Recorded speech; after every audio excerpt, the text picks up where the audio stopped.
નમસ્કાર વિદ્યાર્થી મિત્રો, આજે આપણે વિજ્ઞાનમાં ભણવાનું છે ધોરણ 8 જેમાં પાઠ છે બીજો સૂક્ષ્મ જીવો મિત્ર અને શત્રુ, જેનો ભાગ પહેલો.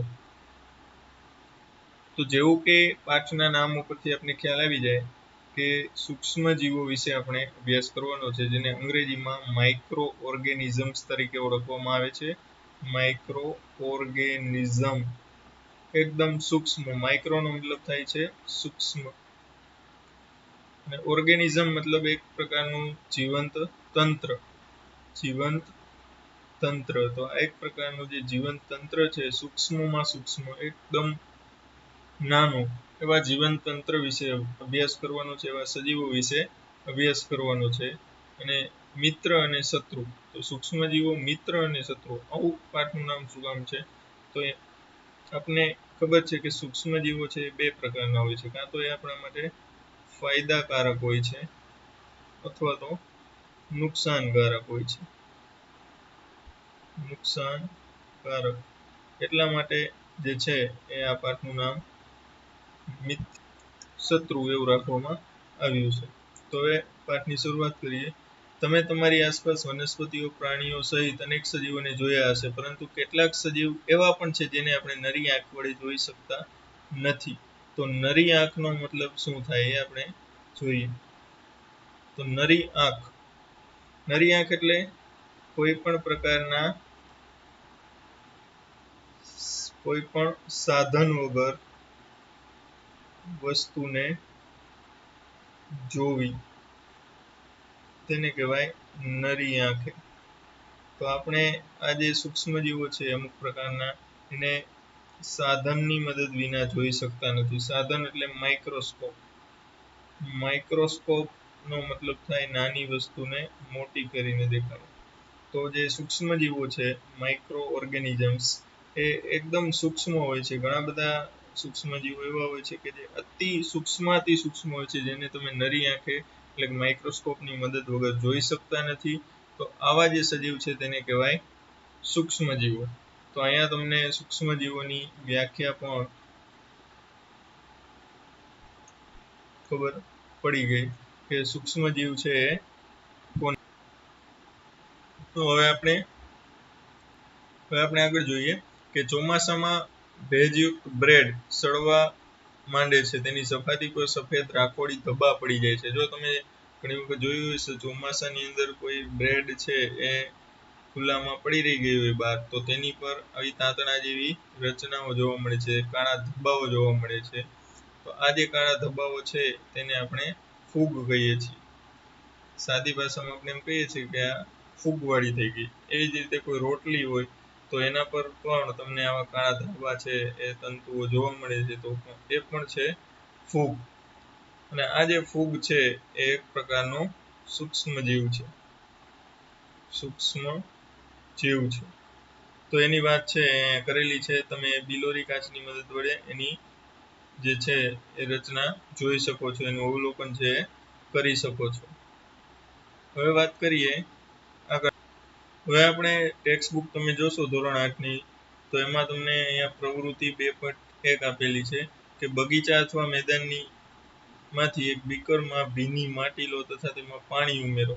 માટીના કણો બેસી જાય ત્યારબાદ બીકરમાં પાણીનું એક ટીપું સ્લાઇડ પર લો અને તેનું સૂક્ષ્મદર્શક યંત્ર એટલે કે માઇક્રોસ્કોપની મદદથી અવલોકન કરો. તમને શું દેખાય છે? તો આ પ્રકારની એક કાચની સ્લાઇડ આવે છે, તેના પર આ જે માટીવાળું પાણી છે એનું એક ટીપું મૂકી અને તેના પર કવર સ્લીપ ઢાંકી અને માઇક્રોસ્કોપની અંદર તેનું અવલોકન કરશો તો તમને સૂક્ષ્મ જીવો છે જોવા મળશે, જે નરી આંખે તમને દેખાતા નથી, પરંતુ માઇક્રોસ્કોપ વડે તમે જોશો તો તમને સૂક્ષ્મ જીવો છે એ તેમાં જોવા મળશે. તો આનો મતલબ એમ થાય કે માટીની અંદર સૂક્ષ્મ જીવો હોય છે. બરાબર છે. ત્યારબાદ બીજી પ્રવૃત્તિ આપેલી છે, પ્રવૃત્તિ 2.2. તેમાં તમારે તળાવમાંથી પાણી લેવાનું છે. તળાવમાંથી પાણીનો નમૂનો લેવાનો છે. આ જે પાણીનો નમૂનો છે એને પણ તમારે એક આ કાચની જે સ્લાઇડ હોય છે તેના પર એક પાણીનું ટીપું મૂકો, તેના પર કવર સ્લીપ ઢાંકો અને માઇક્રોસ્કોપ વડે તેનું અવલોકન કરશો તો તેમાં પણ તમને સૂક્ષ્મ જીવો જોવા મળશે. તો આનો પણ મતલબ એવો થાય કે પાણીમાં પણ સૂક્ષ્મ જીવો રહેલા છે, માટીમાં પણ રહેલા છે. એટલે કે સૂક્ષ્મ જીવો છે એ તમને લગભગ બધી જ જગ્યાએ જોવા મળે છે. જેમ કે માટી છે, પાણી છે, ત્યારબાદ હવામાં પણ જોવા મળે છે. તો આ રીતે સૂક્ષ્મ જીવોની જે વસાહત છે તે બધી જ જગ્યાએ હોય છે. તો આપણે વાત કરી કે આ અવલોકન પરથી સાબિત થયું કે માટી અને પાણી બંને જગ્યાએ નાના નાના સૂક્ષ્મ જીવો છે એ જોવા મળે છે. જોકે તે દરેકને સૂક્ષ્મ જીવોની કક્ષામાં મૂકી શકાતા નથી. એટલે કે આવા દરેક નાના જીવોને આપણે સૂક્ષ્મ જીવ ન કહી શકીએ, કારણ કે સૂક્ષ્મ જીવ એને જ કહી શકાય જે નરી આંખે જોઈ શકાય નહીં. જેવા કે આમાંના કેટલાક, જેવા કે બ્રેડ પર ઉગવાથી ફૂગને બિલોરી કાચની મદદથી જોઈ શકાય છે. તો આ જે ફૂગ છે, બ્રેડ પર ઉગેલી ફૂગ જે બ્રેડ પર ઉગે છે તેને તમે સૂક્ષ્મ જીવ ન કહી શકો, કારણ કે આને તમે બિલોરી કાચની મદદથી જોઈ શકો છો.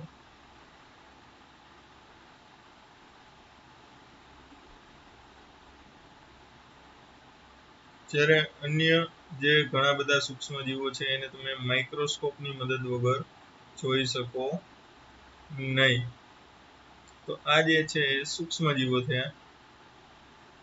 સૂક્ષ્મ જીવોને મુખ્ય 4 વર્ગોમાં વિભાજિત કરવામાં આવે છે. એટલે કે સૂક્ષ્મ જીવોના જે પ્રકાર છે એ મુખ્ય 4 પ્રકાર છે. પહેલો પ્રકાર છે બેક્ટેરિયા. આ નામો આપણે સાંભળેલા જ હોય છે કે બેક્ટેરિયા. તો આ બેક્ટેરિયાની ઘણી બધી જાતો હોય છે, ઘણા બધા પ્રકાર હોય છે. તો આ બેક્ટેરિયા પણ સૂક્ષ્મ જીવ છે. ત્યારબાદ બીજો પ્રકાર છે એ ફૂગ છે. તો ફૂગ પણ એક પ્રકારનું સૂક્ષ્મ જીવ છે. ત્રીજો પ્રકાર છે પ્રજીવ. આપણે મેલેરિયા રોગ સાંભળ્યો હોય નામ, તો આ મેલેરિયા છે પ્રજીવના કારણે થાય છે. ત્યારબાદ ચોથો પ્રકાર છે લીલ. અંગ્રેજીમાં જેને કહેવાય આલ્ગી અથવા તો આલ્જી. પ્રજીવને અંગ્રેજીમાં કહેવાય પ્રોટોઝોઆ. ત્યારબાદ ફૂગને અંગ્રેજીમાં કહેવાય ફંગસ અથવા તો ફંગી. બરાબર છે. બેક્ટેરિયા એટલે બેક્ટેરિયા. તો આ 4 મુખ્ય પ્રકારના સૂક્ષ્મ જીવો છે. ત્યારબાદ પાંચમો પણ એક પ્રકાર છે જેને તમે સૂક્ષ્મ જીવ ગણી શકો, પણ એની થોડી વર્તણૂક છે આ 4 કરતા થોડી જુદી છે. એનું નામ છે વાયરસ. બહુ જ ખતરનાક પ્રકારનું આ એક સૂક્ષ્મ જીવ છે અને આજકાલ ખૂબ જ ચર્ચામાં છે. કોરોના જે રોગ છે, કોરોના રોગ, કોરોના વાયરસ આપણે જેને કહીએ છીએ, તો એ કોરોના જે વાયરસ છે એ પણ આ વાયરસનો એક પ્રકાર છે.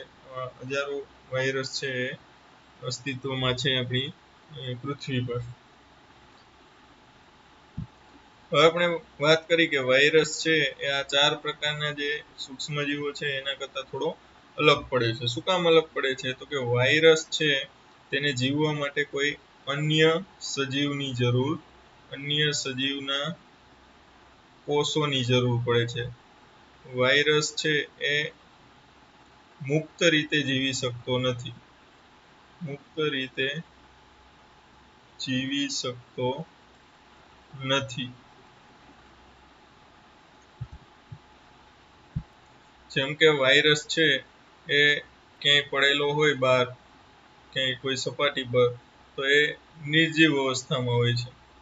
પરંતુ જેવો આ વાયરસ કોઈ શરીરની અંદર દાખલ થાય, કોઈ સજીવની અંદર દાખલ થાય, ત્યારે એના કોષમાં એ વિકાસ પામવા માંડે છે. તો આ પ્રકારે વાયરસની જે વર્તણૂક છે એ ડબલ પ્રકારની છે.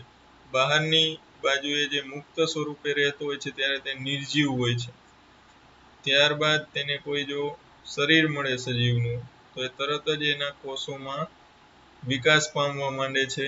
એટલે કે સજીવ જેવી વર્તણૂક છે એ દર્શાવે છે. આમ વાયરસને સજીવ અને નિર્જીવને જોડતી કડી સમાન ગણવામાં આવે છે. તો વાયરસ છે એને સજીવ અને નિર્જીવને જોડતી કડી સમાન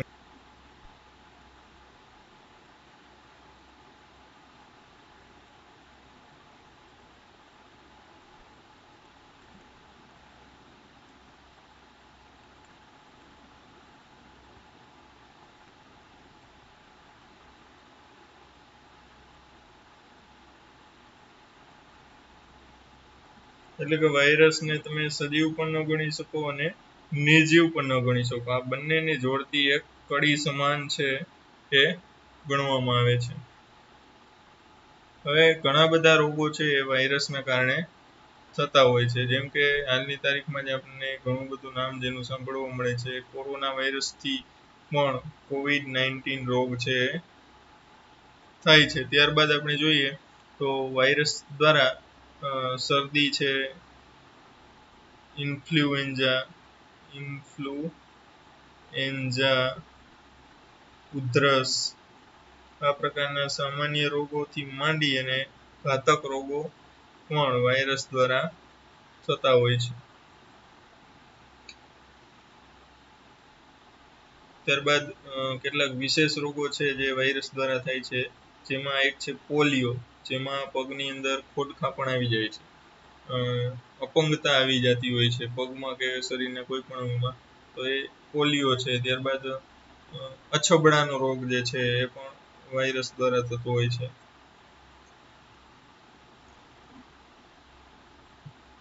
હવે આપણે જે વાયરસના 5 પ્રકારો જોયા, સૂક્ષ્મ જીવોના જે 5 પ્રકારો જોયા, બેક્ટેરિયા છે, લીલ છે, ફૂગ છે, પ્રજીવ છે અને વાયરસ છે. તો આ જે 5 પ્રકાર છે એના ફોટોગ્રાફ તમને આપેલા છે. તો અહીંયા તમે જોઈ શકો છો આ બેક્ટેરિયાની આકૃતિ છે. કુંતલાકાર બેક્ટેરિયા છે એ આપેલા છે. કુંતલાકાર એટલે આ પ્રકારે હૂક પ્રકારના જે છે બેક્ટેરિયાઓ હોય છે. ત્યારબાદ આ જે છે દંડાણુ બેક્ટેરિયા છે. દંડાણુ એટલે દંડ પ્રકારની આકૃતિ જે છે, સ્ટીક પ્રકારની આકૃતિ છે એ જોવા મળે છે. તો આ જે છે દંડાણુ પ્રકારના બેક્ટેરિયા છે. તો આ જે બે આકૃતિ હતી એ બેક્ટેરિયાની આકૃતિ છે. ત્યારબાદ તમે જોઈ શકો છો આ જે રચના છે ક્લેમિડોમોનાસની રચના છે. ક્લેમિડોમોનાસ છે એક પ્રકારની લીલ છે, ક્લેમિડોમોનાસ. તો આ જે લીલ છે એ એક કોષી લીલ છે, એટલે કે એક જ કોષનું બનેલું આનું શરીર છે. અને આ જે લીલ છે ગ્રીન આલ્ગી છે. ગ્રીન આલ્ગીનો મતલબ છે એ હરિત દ્રવ્ય ધરાવે છે. હરિત દ્રવ્ય ધરાવે છે અને પોતાનો ખોરાક છે એ જાતે બનાવે છે. તો આ થઈ ક્લેમિડોમોનાસની વાત. ત્યારબાદ એની બાજુમાં જે છે ફોટોગ્રાફ એ છે સ્પાઇરોગાયરા. તો આ પણ એક પ્રકારની છે ગ્રીન આલ્ગી છે, લીલ છે અને એક કોષી છે. તો આ થઈ લીલની વાત. ત્યારબાદ અહીંયા અમીબાની આકૃતિ જોવા મળે છે. આ છે પેરામિશિયમ. તો આ જે અમીબા છે એનો આકાર છે નિશ્ચિત હોતો નથી, પોતાનો આકાર છે એ સતત આ રીતે બદલ્યા રાખે છે. તો આ જે છે અમીબા એ પ્રજીવ છે. ત્યારબાદ પેરામિશિયમ છે જે ચપ્પલ આકારનો આકાર ધરાવે છે એ પેરામિશિયમ છે. અને પેરામિશિયમની સપાટી પર આ રીતે વાળ જેવી રચના આવેલી હોય છે જેને સિલિયા તરીકે ઓળખવામાં આવે છે. સિલિયા. તો જે પેરામિશિયમની સપાટી પર આ પ્રકારની વાળ જેવી રચના હોય છે તેને સિલિયા તરીકે ઓળખવામાં આવે છે. અને આ પણ એક કોષી સજીવ છે જે સામાન્ય રીતે ચોખ્ખા પાણીમાં જોવા મળે છે. ત્યારબાદ અમીબા છે એ દૂષિત પાણીમાં સામાન્ય રીતે જોવા મળતું હોય છે. સ્થિર પાણીમાં, દૂષિત પાણીમાં અમીબા છે એનો વિકાસ થતો હોય છે. તો અમીબા જો તમારા શરીરમાં ચાલ્યું જાય તો એના કારણે અમીબિક મરડો નામનો રોગ થતો હોય છે, જે પેટનો એક રોગ છે. તો આ પ્રકારે પ્રજીવો પણ સજીવો માટે હાનિકારક છે. ત્યારબાદ તમે નીચે આ જોઈ શકો છો આ જે આકૃતિ છે એ બ્રેડ મોલ્ડની આકૃતિ દર્શાવેલી છે. બ્રેડ મોલ્ડ છે એક પ્રકારની ફૂગ છે. તો આમાં જે તમને આ ઉપર રચના જોવા મળે છે એ છે સ્પોરેન્જિયમ. અને આની અંદર તમને આવી ટપકા જેવી નાની નાની હજારો રચનાઓ જોવા મળે છે જે એ ફૂગના બીજાણુઓ છે, જેના દ્વારા એ ફરીથી વિકાસ પામતી હોય છે, જેને અંગ્રેજીમાં સ્પોર્સ તરીકે ઓળખવામાં આવે છે જે બીજાણુઓ છે તેને. તો સ્પોરેન્જિયમની અંદર બીજાણુઓ રહેલા હોય છે. આ છે બ્રેડ મોલ્ડ. ત્યારબાદ તમે આ જોઈ શકો છો એ છે પેરામિશિયમ.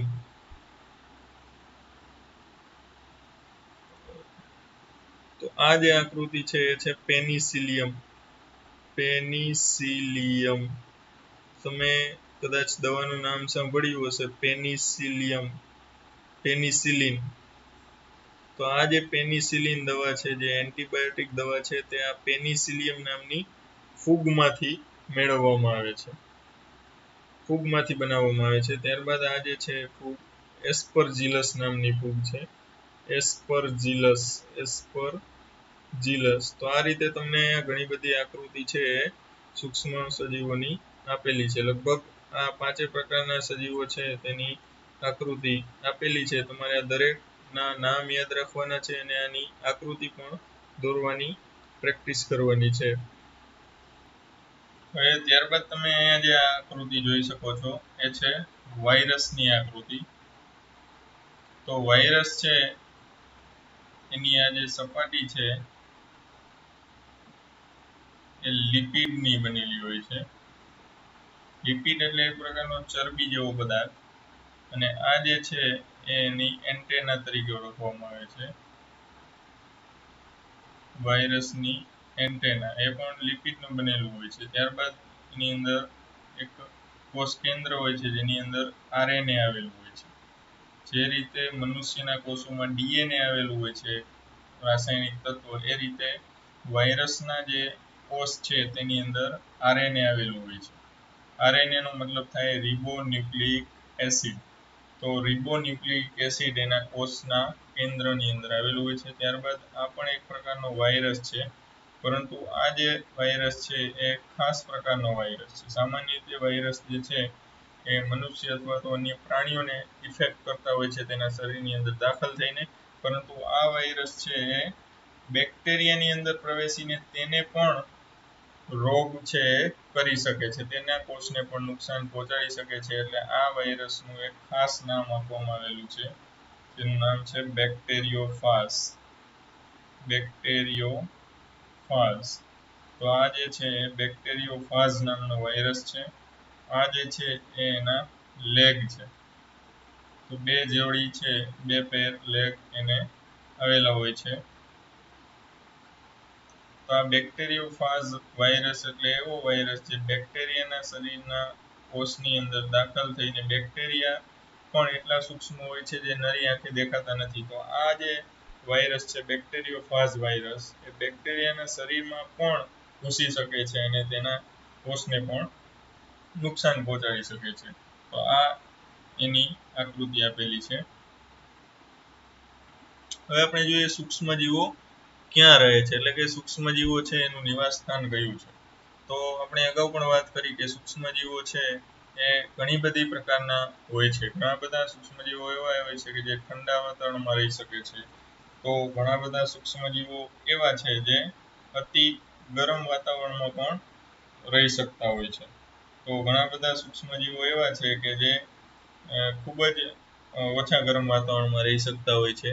અથવા તો કેટલાક સૂક્ષ્મજીવો માટીમાં જોવા મળતા હોય છે, બર્ફીલી જગ્યા પર જોવા મળતા હોય છે, દલદલયુક્ત ભૂમિમાં જોવા મળે છે, એટલે કે કાદવવાળી કીચડવાળી ભૂમિમાં પણ જોવા મળતા હોય છે. આમ સામાન્ય રીતે આપણે જોઈએ તો સૂક્ષ્મજીવો લગભગ દરેક જગ્યાએ જોવા મળે છે. હવે આપણે જોઈએ સૂક્ષ્મજીવો અને આપણે, એટલે કે સૂક્ષ્મજીવો અને આપણો મનુષ્યનો કેવો સંબંધ છે. તો પહેલા જ આપણે વાત કરી કે ઘણા બધા સૂક્ષ્મજીવો આપણને ફાયદાકારક છે, તો ઘણા બધા નુકસાનકારક છે. તો આમ બંને રીતે આપણને આ જે સૂક્ષ્મજીવો છે એ અસર કરે છે. હવે આપણે જોઈએ ઉપયોગી સૂક્ષ્મજીવો, એટલે કે એવા સૂક્ષ્મજીવો વિશે અહીંયા આપણે વાત કરેલી છે જે આપણને ઉપયોગી હોય. ઉપયોગી સૂક્ષ્મજીવો એટલે કે જે સૂક્ષ્મજીવો આપણને ઉપયોગી થતા હોય એવા સૂક્ષ્મજીવોની વાત આપણે અહીંયા કરવાની છે. તો સૌપ્રથમ આપણે જોઈએ કે તમે બધાએ દહીં છે એ ખાધેલું હોય. તો આ દહીં છે એ બનવાની જે પ્રક્રિયા છે તેમાં પણ સૂક્ષ્મજીવો ઉપયોગી થાય છે. ને કયો સૂક્ષ્મજીવ? તો કે બેક્ટેરિયા પ્રકારનો, એટલે કે બેક્ટેરિયા. તો દહીંની અંદર લેક્ટોબેસિલસ નામના બેક્ટેરિયા આવેલા હોય છે. લેક્ટોબેસિલસ. તમને ખબર છે કે દહીં કઈ રીતે બને છે? તો કે થોડું ગરમ દૂધ લેવાનું, તેની અંદર તમે થોડું દહીં અથવા તો છાશ એડ કરો એટલે બીજે દિવસે તેમાંથી દહીં બની જતું હોય છે. તો આ દૂધમાંથી જે દહીં બનાવવાની પ્રક્રિયા છે, દૂધમાંથી દહીં બનવાની પ્રક્રિયા, તેના માટે બેક્ટેરિયા જરૂરી છે. ને કયા બેક્ટેરિયા? તો કે લેક્ટોબેસિલસ. તો એક રીતે આપણને ખૂબ જ ફાયદેમંદ આ બેક્ટેરિયા છે એ થાય છે. અને ઘણી વખત તમે ટીવીમાં એક એડ પણ જોવો છો, પ્રોબાયોટિક ડ્રિંક આવે છે, યાકુલ્ટ. તો આ જે ડ્રિંક છે તેની અંદર પણ આ લેક્ટોબેસિલસ બેક્ટેરિયા છે ઉછેરવામાં આવે છે, અને એ પીવાથી આપણા શરીરને લાભ પણ થાય છે. તો આ રીતે આ જે લેક્ટોબેસિલસ બેક્ટેરિયા છે એ આપણને ઉપયોગી છે. અને આ જે બેક્ટેરિયા છે લેક્ટોબેસિલસ એ દંડાણુ પ્રકારના બેક્ટેરિયા છે, એટલે કે એનો જે આકાર છે એ કંઈક આ પ્રકારનો જોવા મળે છે. આપણે જોઈએ એની આકૃતિ.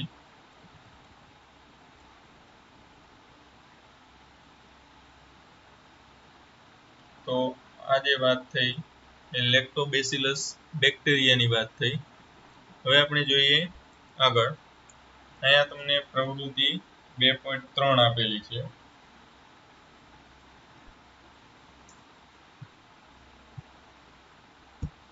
હવે આ જે પ્રવૃત્તિ 2.3 છે તેમાં તમારે 1/2 કિલોગ્રામ મેંદાનો લોટ લેવાનો છે. આ જે મેંદાનો લોટ છે તેમાં તમારે થોડું ગરમ પાણી એડ કરવાનું છે.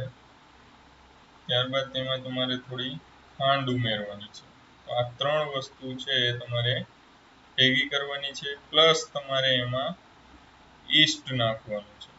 ઈસ્ટનો પાવડર છે એ તમને બજારમાંથી તૈયાર મળી જાય છે, અને બેકરી વાળા આનો ભરપૂર ઉપયોગ કરતા હોય છે કેક બનાવવા માટે, બિસ્કિટ બનાવવા માટે, બ્રેડ બનાવવા માટે. તો આ જે ઈસ્ટ છે એ એક પ્રકારની ફૂગ છે, એક સૂક્ષ્મજીવ છે. તો આપણે અહીંયા એ જ જોવાનું છે કે સૂક્ષ્મજીવ છે એ આપણને ફાયદાકારક કઈ રીતે હોય છે. પહેલો પ્રકાર તો આપણે જોયો કે લેક્ટોબેસિલસ છે એ કઈ રીતે આપણને ફાયદો કરે છે. ત્યારબાદ હવે આપણે જોવાનું છે ફૂગ. ફૂગ આપણને કઈ રીતે ફાયદાકારક થાય છે. તો એના માટે આપણે ઉદાહરણ જોઈએ છીએ ઈસ્ટનું. તો આ રીતે તમે આખી જે પ્રોસેસ છે એ કરી લો. ત્યારબાદ તમને જોવા મળશે જે શરૂઆતમાં તમે મિક્સ કરશો એટલે આ પ્રકારનું કંઈક તમને જોવા મળશે. ત્યારબાદ 2 થી 3 કલાક બાદ તમને આ જે લોટ છે આ પ્રકારે એકદમ ઉપસેલો, ફૂલેલો જોવા મળે છે. અહીંયા તમે જોઈ શકો છો કે એકદમ પ્રવાહી જેવું બની જતું હોય છે. ત્યારબાદ તમે એને રાખી મૂકો 2 થી 3 કલાક, તો તમને આ પ્રકારે ફૂલેલો મેંદો છે એ જોવા મળે છે. તો આનો ફાયદો શું છે બેકરીમાં? તો કે બેકરીમાં ખાસ કરીને મેંદાનો ઉપયોગ થતો હોય છે. તો મેંદાની જે વાનગી છે એ એકદમ ફૂલેલી, પોચી અને એકદમ ક્રન્ચી બનાવવા માટે આ ઈસ્ટ છે એડ કરવામાં આવતી હોય છે. હવે તમને પ્રશ્ન એ થાય કે ઈસ્ટ નાખવાથી જે આ મેંદો છે ફૂલાય શા માટે જાય છે? તો ઈસ્ટ છે એ સામાન્ય રીતે સજીવ છે, એક પ્રકારની ફૂગ છે, અને એને જીવવા માટે ખોરાકની જરૂર પડે છે. અને ઈસ્ટનો ખોરાક શું છે? તો કે ખાંડ અથવા તો એવો ગળ્યો પદાર્થ જેને આપણે ગ્લુકોઝ અથવા તો સુગર કહીએ છીએ. હવે જ્યારે તેને આ ખોરાક મળે છે ત્યારે ઈસ્ટ છે એ એને ખાય છે, અને ઝડપથી ઈસ્ટની સંખ્યામાં વધારો થવા માંડે છે. અને જે બીજા ઈસ્ટ છે ઉત્પન્ન થયેલા એ પણ એ ખોરાકનો ઉપયોગ કરે છે અને ઝડપથી પોતાનો વંશવેલો છે આગળ વધારે છે. હવે આ જે પ્રક્રિયા છે એ દરમિયાન ઈસ્ટ કાર્બન ડાયોક્સાઇડ વાયુ ઉત્પન્ન કરે છે, જે મુક્ત થાય છે, મુક્ત થતો રહે છે સતત વાયુ સ્વરૂપે. ત્યારબાદ આલ્કોહોલ બનાવે છે. પોતાનો ખોરાક છે એ સુગર સ્વરૂપે લે છે ઈસ્ટ, અને CO2 વાયુ ઉત્પન્ન કરે છે, અને સાથે સાથે આલ્કોહોલ પણ એની આ પેદાશ તરીકે આપે છે. આ રીતે પ્રાચીન સમયમાં આલ્કોહોલ બનાવવા માટે પણ ઈસ્ટનો ઉપયોગ થતો. તો આ રીતે જ્યારે CO2 ઉત્પન્ન થાય છે વાયુ સ્વરૂપે, ત્યારે એ જે છે એ લોટની વચ્ચેની જગ્યામાં ફસાઈ જાય છે અને લોટને ફૂલાવે છે. તો આ પ્રકારે આ જે CO2 છે એના કારણે મેંદો કે બીજો જે લોટ છે ઈસ્ટ સાથે મિક્સ કરેલો એ ફૂલાય છે અને જે વાનગી છે એકદમ પોચી અને ક્રન્ચી બને છે. તો આ રીતે બેકરીમાં આનો ભરપૂર ઉપયોગ કરવામાં આવે છે. એટલે એક પ્રકારે ઈસ્ટ નામનું જે સૂક્ષ્મજીવ છે, ફૂગ છે, એ આપણા માટે ફાયદાકારક બની. તો આ એનું આપણે ઉદાહરણ જોયું. તો અહીંયા તમને આ જે ચિત્ર બતાવેલું છે તે ઈસ્ટનો પાવડર છે. પાવડર સ્વરૂપે છે એ ઈસ્ટ આપેલું છે. જ્યારે એને પોતાનો ખોરાક મળે છે ત્યારે એ પોતાની પ્રક્રિયા ચાલુ કરે છે અને આ જે પ્રક્રિયા છે ઈસ્ટની જે પ્રક્રિયા છે ખોરાક મળ્યા બાદ આલ્કોહોલ અને CO2 ઉત્પન્ન કરવાની, એને કહેવામાં આવે છે આથવણ. તો આથવણ એટલે શું થયું? તો કે ઈસ્ટને જ્યારે ખોરાક મળે છે પોતાનો ગ્લુકોઝ સ્વરૂપે એટલે કે ખાંડ સ્વરૂપે, ત્યારે એ ખોરાક ગ્રહણ કરે છે અને પોતાનો વંશવેલો આગળ વધારે છે અને સાથોસાથ CO2 અને આલ્કોહોલ મુક્ત કરે છે.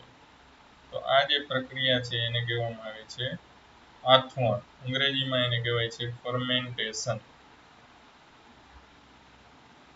તો આ જે પ્રક્રિયા છે એ ઈસ્ટ વગર શક્ય બને નહીં, અથવા તો સૂક્ષ્મજીવ વગર શક્ય બને નહીં. એટલે સૂક્ષ્મજીવ આપણા માટે ફાયદાકારક થાય.